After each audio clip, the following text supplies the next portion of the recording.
Thank you kasi sold out daw. Film kasi nabuo siya through sa mga collective effort. Yung naratibo lagi na estado na yung mga aktivista, ay mga terorista, mga NCE, mga masasamang tao, mga recruiter, diba? Parang kailangan natin is tuwid yung narrative na ang walang terorista dito, diba?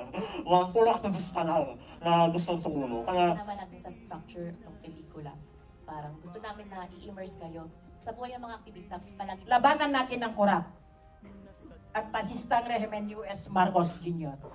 Kaya po, nananawagan po kami para tumulong po sa atin lahat dito sa bansa natin Pilipinas dahil po, iba na po ang nangyayari sa atin na dapat yung mga magsasaka dapat ang tulungan.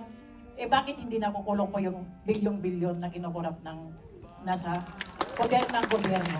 Kaya po nanawagan kami, gusto ko sana umiyak pero hindi na. Lumaban na lang po tayo. Lahat.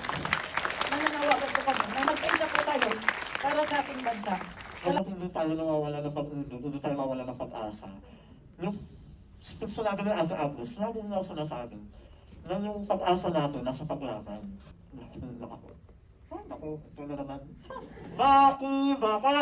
Huwag matakot! Huwag matakot! Maki baka! Maraming salamat po, mabuhay kayo.